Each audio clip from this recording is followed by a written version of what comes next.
Boa noite, queridos.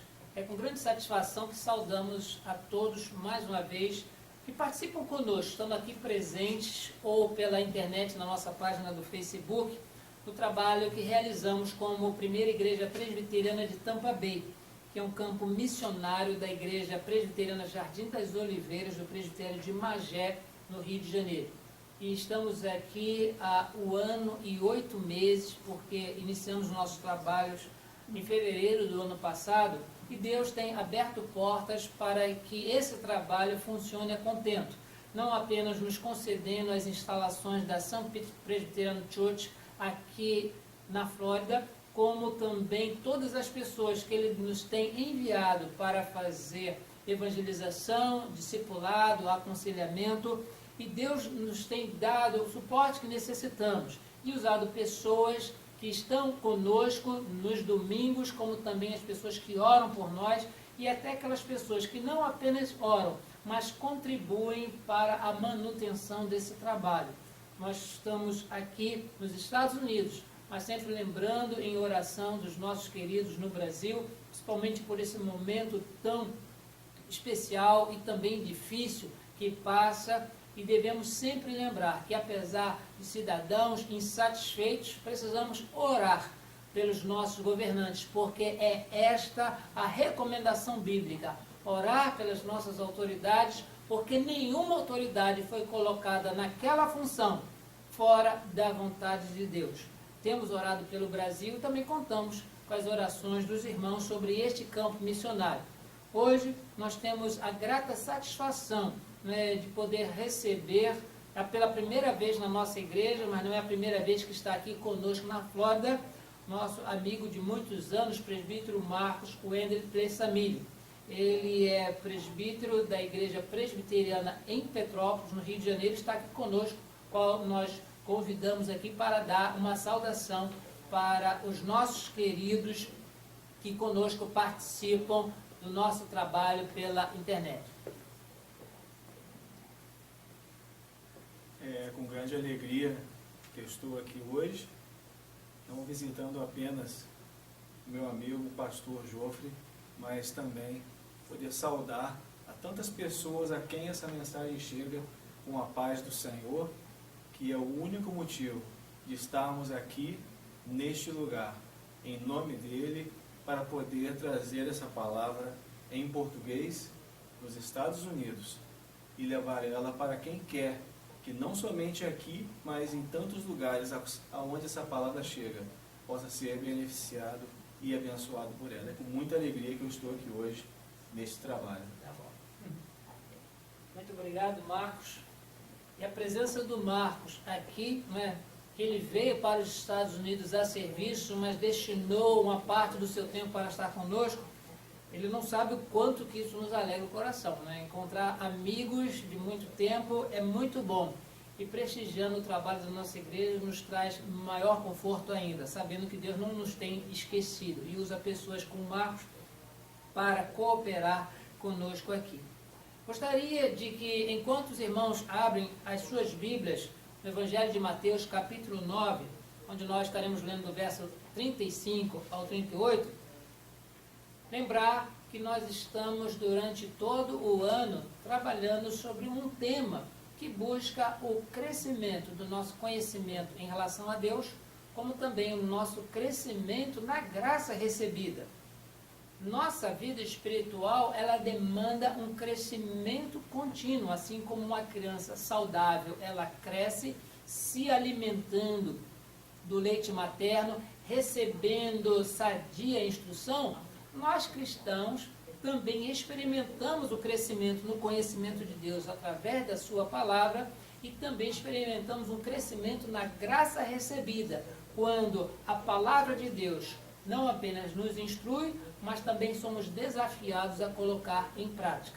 Hoje, de uma forma muito especial, nós vamos refletir a respeito de mais um passo que nos ajuda no nosso crescimento espiritual, no nosso conhecimento de Deus e na graça recebida, quando nós detemos a nossa atenção quanto ao reino de Deus. É esta a parte da passagem bíblica que nós estaremos nos detendo, E eu convido você para que, abrindo a sua Bíblia, possa acompanhar. Repetindo, o texto se encontra no Evangelho de Mateus, capítulo 9, verso de 35 a 38. E diz-nos assim o registro do evangelista, o título: Jesus ia por toda parte fazendo o bem, a seara e os trabalhadores. E percorria Jesus todas as cidades e povoados, ensinando nas sinagogas, pregando o evangelho do reino e curando toda a sorte de doenças e enfermidades. Vendo ele as multidões, compadeceu-se delas, porque estavam aflitas e exaustas como ovelhas que não têm pastor. E então se dirigiu aos seus discípulos: a seara, na verdade, é grande, mas os trabalhadores são poucos. Rogai, pois, ao Senhor da seara que mande trabalhadores para a sua seara. Mesmo sendo estranho para nós a concepção a respeito de reino, tendo em vista que grande parte dos países que nós conhecemos, o sistema de governo, ele é republicano, ele funciona numa democracia, e nós não vemos ali a figura de um monarca. É muito raro para nós entendermos sobre qual país existe monarquia. No Brasil, todos os países da América do Sul que estão ao redor do Brasil, eles têm um governo presidencial. Nos Estados Unidos, onde nós nos encontramos, também é um governo presidencialista. Nós não conhecemos muita monarquia, e mesmo nos lugares onde nós temos esse conhecimento, existe um parlamentarismo, conforme existe na Inglaterra, onde existe a rainha, que ela detém o seu título, mas quem administra é o primeiro-ministro. E nós observamos que isso pode parecer um pouco estranho, mas quando Jesus esteve entre nós e ministrava para os discípulos, não somente aqueles próximos dele, que ele chamou individualmente para compor o número de 12, mas todos aqueles que ouviam a sua palavra, o que ele falava não era estranho, porque eles estavam vivendo isso há muito tempo. Se nós pudermos recordar, o povo de Israel, ele vivia sob a direção de Deus, era uma teocracia, e Deus usava o profeta e sacerdote Samuel para conduzir o povo. Mas chegou um momento em que os anciãos, olhando os povos ao redor, vendo que o povo dali tinha um rei, o povo de acolá tinha outro rei, decidiu no seu coração também ter um rei. E pediram a Samuel que lhes separasse, lhes ungisse um rei para governar o povo da mesma forma que os outros povos tinham. Samuel se entristeceu, mas levou esse caso até o Senhor, e Deus lhe respondeu: Samuel, não fique triste, porque eles não estão rejeitando a você, estão rejeitando a mim. Eles não querem que eu reine sobre eles, mas sim uma outra pessoa. Eu vou permitir que isso aconteça, mas lhes dê aviso de que eles têm obrigações quanto ao rei que necessitam. Ou quanto ao rei que eles estão pedindo. Porque o rei tem as suas necessidades, o exército tem as suas necessidades, os funcionários têm as suas necessidades, e todo o povo vai ter que pagar tributo quanto a isso.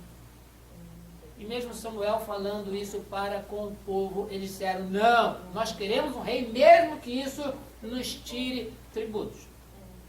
E assim chegou Saul, depois Davi, depois Salomão e até o último dos reis. Mas nós observamos que, diante também das guerras de conquista, o povo de Israel, que tinha sido subjugado pela Babilônia, pelos persas, pelos assírios, no período de Jesus, quem dominava toda aquela região era o Império Romano.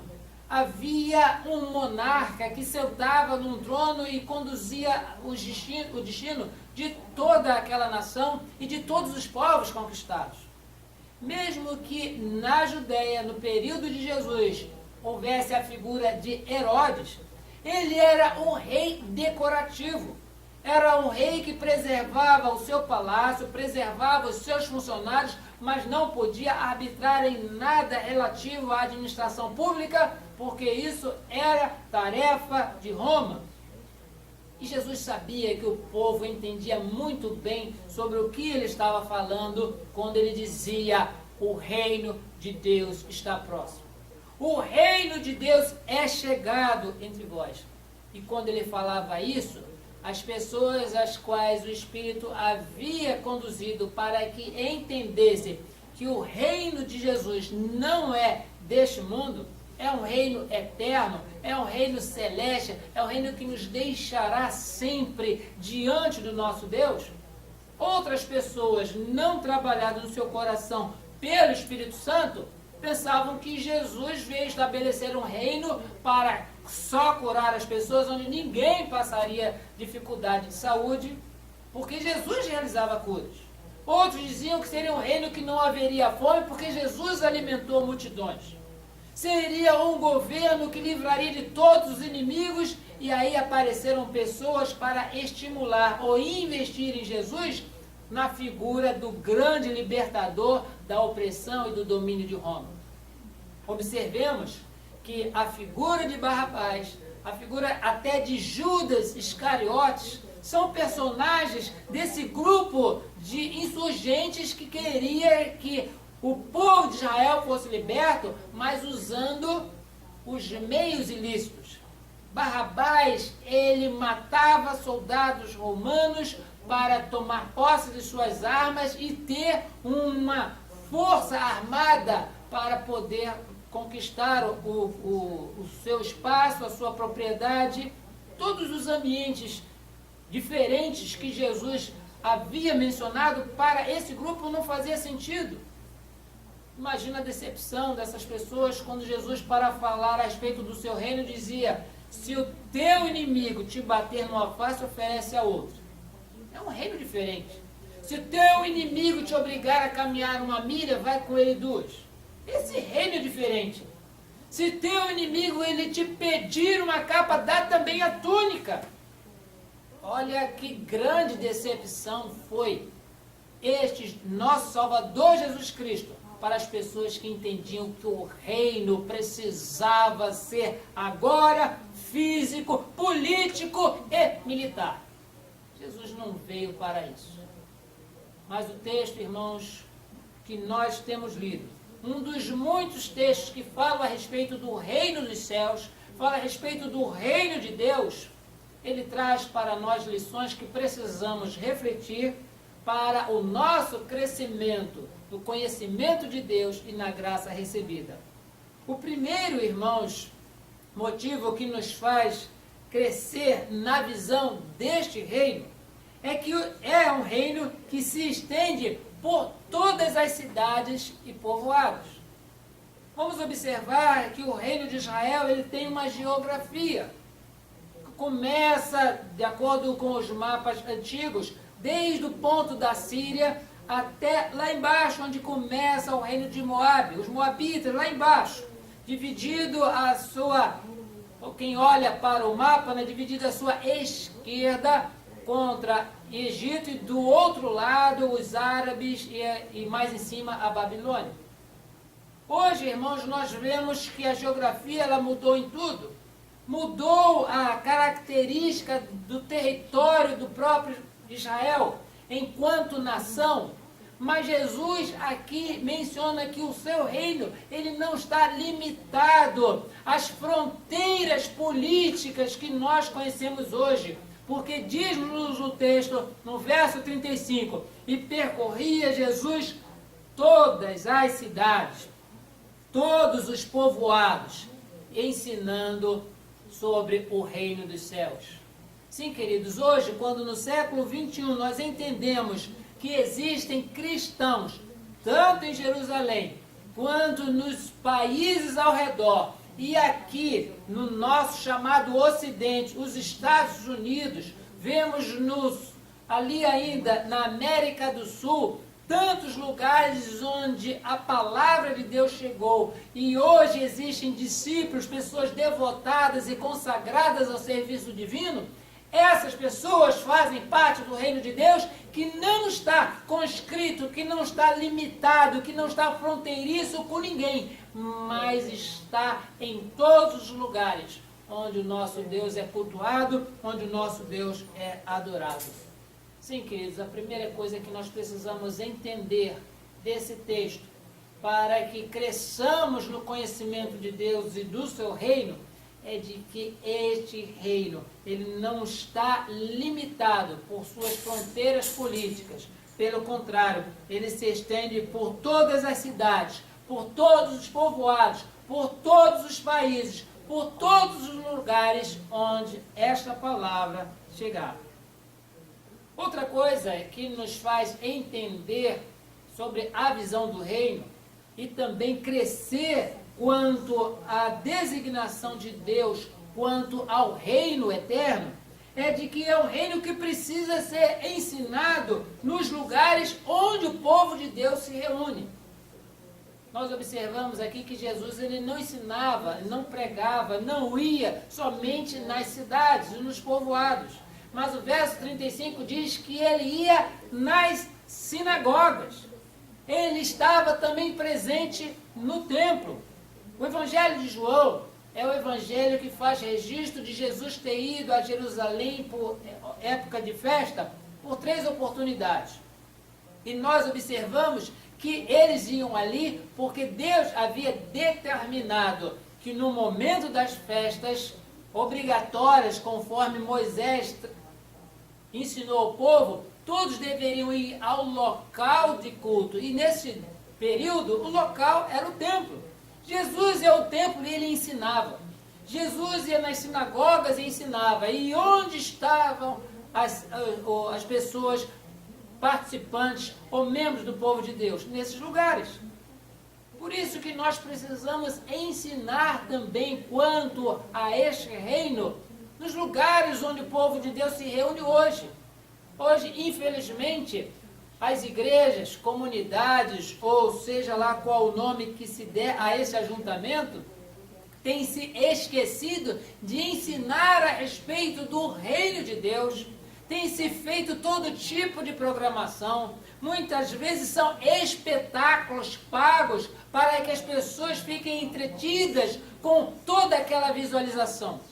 Seja um jogo de luz, seja simulação de fumaça, seja com cachê pago para esse cantor, seja com dramatização, seja com o que for, mas as pessoas estão perdendo hoje a oportunidade de, no lugar onde o povo de Deus se reúne, aprenderem a respeito de Jesus, aprenderem a respeito de Deus, aprenderem a respeito do reino, porque Jesus, onde ele estava, e também no lugar onde o povo de Deus se reúne, ele estava ensinando a respeito do reino.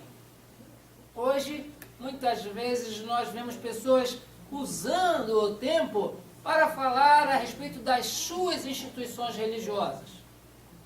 Infelizmente, nós fazemos parte, na nossa vida terrena, de instituições ou denominações onde existe uma administração sobre a nossa vida civil, mas esse não é o assunto para pregar-se, não é o assunto para ensinar-se. Existe um momento para isso, e ocupar o período para falar da palavra de Deus, para se debater, para comentar, ou falar qualquer coisa a respeito da instituição, isso é um contrassenso para quem foi chamado e comissionado para falar a respeito do reino de Deus.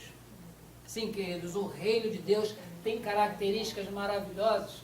É um reino que dele fazem parte pessoas cansadas, pessoas sobrecarregadas e que precisam de alívio que só vem do Senhor Jesus. É um reino que está repleto de pecadores, e que esses pecadores foram salvos, foram remidos, foram escolhidos, foram regenerados para viver a vida eterna na presença de Deus. E precisamos falar sobre essas características, a fim de que as pessoas entendam que viver neste mundo pode ser até bom, mas traz decepções, traz engano, traz todo tipo também de descontentamento. mas o que nós precisamos aspirar nas nossas palavras e nas nossas visualizações é de que habitar no reino dos céus é muito melhor. Não é por outro motivo que Jesus, quando ensinava aos seus discípulos a orar, mencionou na oração modelo para que os seus discípulos dissessem: venha a nós o teu reino. E a nossa confissão de fé menciona a respeito de oração, e os nossos catecismos também falam e enfatizam a respeito disso, que quando nós expressamos diante do Senhor essa petição, venha a nós o teu reino, estamos declarando que os reinos desse mundo não nos satisfazem, que os reinos desse mundo trazem engano, que os reinos desse mundo levam à perdição e à perversidade. Por isso que nós ansiamos, nós aspiramos, nós desejamos que venha a nós o reino dos céus, que o nosso Salvador, ele venha, e que não apenas venha, mas que reine sobre todos nós, como Senhor que ele é, como Salvador que ele é, como Redentor que ele é. Sim, queridos, o reino dos céus, ele não é restrito a fronteiras políticas. Ele também precisa ser ensinado nos lugares onde o povo de Deus se reúne. Mas ainda, queridos, esses poucos versos também nos ensinam que nós crescemos na visão do reino de Deus quando vemos que é o reino onde as maravilhas de Deus acontecem. Livramentos, salvação, milagres, curas e toda a sorte de benefícios que nós sabemos que só pode vir das mãos do Senhor são observados nos lugares onde esse reino é pregado. Se alguém mencionar, se fosse assim sempre, o próprio Jesus não teria morrido. Pedro não teria sido crucificado de cabeça para baixo. Alguns dos apóstolos não teriam sido queimados, jogados aos leões ou cerrados ao meio, conforme o relato do escritor da Epístola aos Hebreus. Mas nós estamos mencionando que quem causou todo este mal a Jesus e aos discípulos e aqueles que até hoje professam a fé no Senhor, não foi o reino de Deus, mas foi o reino deste mundo. Porque o mundo não gosta das coisas de Deus e não gosta menos e não gosta mais ainda daqueles que fazem parte do reino. Foi Jesus mesmo que citou: se perseguem a mim, também haverão de perseguir os meus discípulos. Mas ele menciona quando no capítulo 10, falando a respeito dos estímulos e admoestações aos seus discípulos, aos quais ele estava enviando de 2 em 2 para pregar o evangelho do reino, dizendo: não fiquem incomodados se algumas pessoas perseguirem vocês, porque vocês valem muito mais do que os pássaros. Diz assim no capítulo 10, no verso 28, não temais os que matam o corpo e não podem matar a alma. Temei antes aquele que pode fazer perecer no inferno tanto a alma como o corpo. Não se vendem 2 pardais por um asse, que é uma unidade monetária, e nenhum deles cairá em terra sem o conhecimento do Pai. Sim, queridos, nós sabemos que até os cabelos todos da cabeça estão contados, diz o verso 30. Por isso, queridos, não é o reino de Deus que mata. O reino de Deus vivifica. Não é o reino de Deus que faz perecer. Pelo contrário, é no reino de Deus que nós somos salvos. Por isso, qualquer pensamento diferente sobre alegria, paz e toda a harmonia e prazer de estar na presença de Deus, isso está muito mais e além do que toda a dificuldade que nós vemos nos nossos dias, quando a mídia revela para todo mundo o que está acontecendo nos lugares onde os cristãos são perseguidos, são mortos, e suas igrejas são queimadas, suas mulheres são tomadas e todo tipo de desgraça podem ser vistas. Mas grande é a recompensa dessas pessoas, porque o reino de Deus, ele também mostra maravilhas. E o texto que nós observamos aqui menciona isso, que Jesus, ele pregava o evangelho nas cidades, povoados, ensinando nas sinagogas, pregando o evangelho do reino e curando toda sorte de doenças e enfermidades. Certamente você, meu querido ouvinte, pela internet e aqui os que estão presentes, conhecem fatos ou ocorrências de pessoas que estavam enfermas, que estavam com a sua saúde bastante debilitada, e por confiar em Deus, e Deus ter um plano específico para a sua vida, calaram a boca dos médicos que disseram, não há mais solução. Médicos dizem, não há mais solução, isso é terminal. E de repente, eles precisam emudecer-se, porque Deus, ele opera milagres. E o milagre não é a cura. A cura é um milagre, mas o milagre são muitos outros livramentos que ocorrem na nossa vida. Quando Deus separa e faz alguma coisa que ninguém espera, isto é um milagre. É a pessoa que é livre de uma fatalidade num acidente de trânsito, pessoa que é livre de uma situação desagradável no emprego e Deus não deixa que ela seja admitida naquela entrevista. As pessoas ficam perguntando o que aconteceu, você era tão bem qualificado, mas você não foi aproveitado. Deus realizou um milagre. Alguns anos atrás, nós tivemos um incidente muito sério que abalou o mundo, que foram os atentados terroristas aqui nos Estados Unidos no ano de 2001. Nós observamos que pessoas estavam até então aborrecidas, incomodadas, porque o trânsito estava tão difícil que eles não conseguiram chegar a tempo no aeroporto para pegar um voo que os levaria para uma reunião de negócios, que os levaria para ver familiares, que os levaria para realizar uma viagem de lazer. E pouco tempo depois, mesmo ainda enfurecidos com todos os contratempos e terem perdido aqueles voos, é o noticiário local e internacional que comunica. Aviões, esse e aquele, foram dominados por terroristas. E os terroristas fizeram isso, e muita gente morreu. Não apenas fruto do acidente, do choque das aeronaves, como também as pessoas que trabalhavam no resgate. Pessoas hoje agradecem a Deus do milagre do atraso. Sim, queridos, receberam a cura, é algo maravilhoso. Mas a cura não é todo milagre. Deus realiza maravilhas, Deus realiza sinais, Deus realiza prodígios. E nós vemos que no reino de Deus essas coisas são vistas porque apontam para um lugar onde nós haveremos de estar por toda a eternidade. Onde para lá nós estaremos completamente cercados dos cuidados do Senhor. Outra vez nós tínhamos refletido a respeito de crescimento do conhecimento de Deus e da graça recebida e falamos a respeito do céu.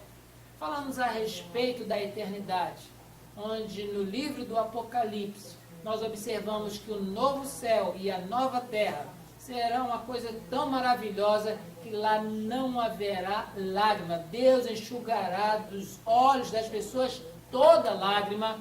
Não haverá pranto, não haverá tristeza, não haverá dor. Não necessitaremos do sol para nos iluminar, porque o Senhor será a nossa luz. Sim, queridos, este é o reino dos céus.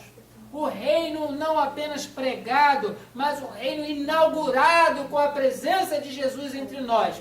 E que certamente aquele que prometeu, ele é capaz de cumprir a sua promessa. Foi assim em todo o Antigo Testamento, foi assim na vida de Jesus, tem sido assim no cumprimento de cada profecia. Isso nos dá a segurança de que Deus não falhará na promessa de nos assegurar um lugar neste reino dos céus.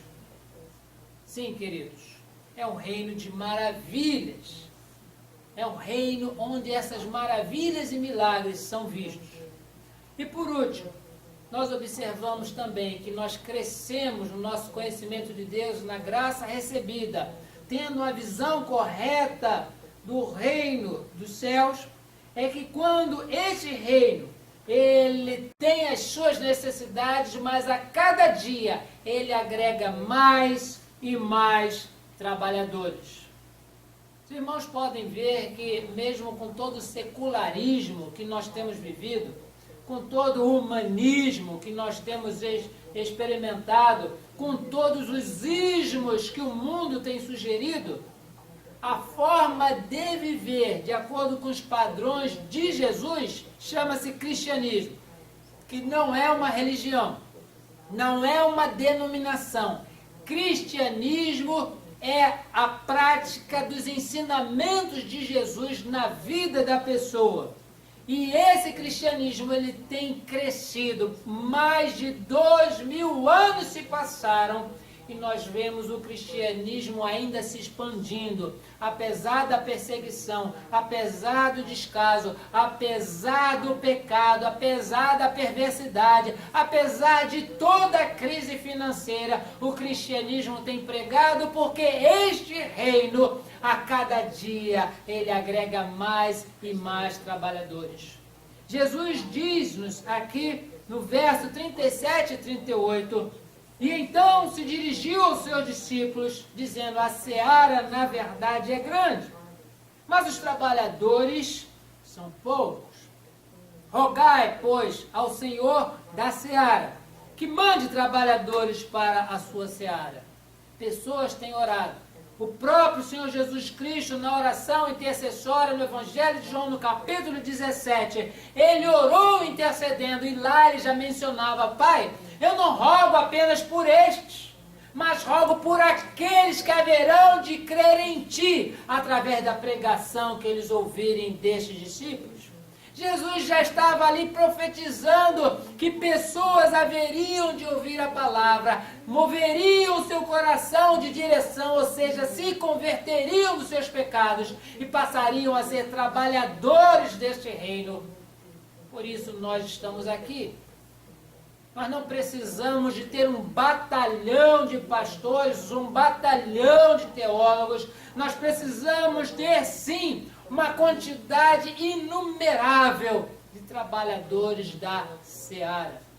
E para trabalhar na seara, cada um tem a sua função. Um é o que planta, outro é o que rega, outro é o que colhe, mas como diz o apóstolo Paulo, quem dá o crescimento é o Senhor.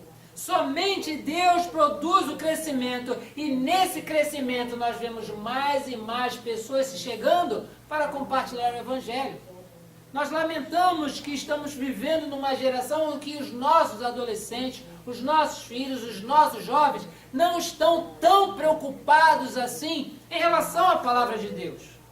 Hoje existe tanto entretenimento, hoje existem tanto mais opções, hoje existe tanto deixa isso para mais tarde, que nós observamos que, nos nossos olhos humanos, que o cristianismo vai acabar se extinguindo. Mas, afinal de contas, como se pode extinguir um reino inaugurado por Jesus e que vai subsistir por toda a eternidade? Não há como. Haverá problemas, dificuldades, mas aquele Senhor que reinará sobre nós, é Ele quem manterá esse reino, agregando mais e mais trabalhadores para esta seara. Sim, queridos, é maravilhoso saber que Deus, que uma vez Ele foi trocado pelo seu próprio povo por um ser humano falho, como foi Saul, como foi Davi, como foi Salomão, e todos os reis, tanto de Israel, reino do norte, como reino de Judá, reino do sul, todos eles falharam, porque são pecadores, são limitados, são imperfeitos. Mas estamos falando aqui do Rei dos Reis, do Senhor dos Senhores, estamos falando de Jesus. E este reino onde Jesus é Senhor, ele jamais terá fim. Nós, queridos, estamos felizes por saber o quanto Deus ainda tem para fazer através de nós. Gostaríamos de, nessa oportunidade, convidar a você que nos ouve, tanto aqui presente, na primeira igreja presbiteriana de Tampa Bay, quanto você que nos ouve pela internet, a refletir sobre qual é a sua visão do reino de Deus. Qual é a sua visão sobre o reinado de Jesus? Você olha para os reinos deste mundo e os teme? Você precisa olhar para Jesus e contemplar o reino dos céus. As coisas que estão prometidas, as coisas que se cumprirão, as coisas que alimentam em nós a esperança de morarmos para sempre com o Senhor. Foi assim como ele prometeu no Evangelho de João, capítulo 14, dizendo: não se turbe o vosso coração. Crede em Deus, crede também em mim. Na casa de meu pai há muitas moradas e eu vou preparar-vos lugar. Se não for assim, eu vos teria dito, mas vou preparar-vos lugar para onde quer que eu estou, estejais vós também.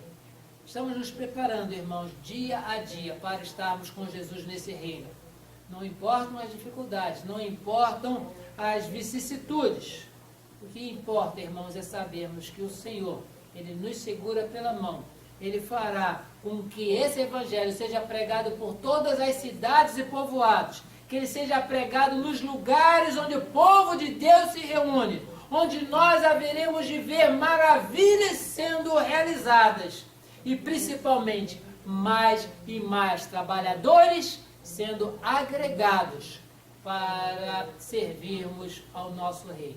Que Deus assim nos abençoe nessa visão profunda e um pouco mais ampliada a respeito do reino dos céus. Que Deus assim nos abençoe. Amém.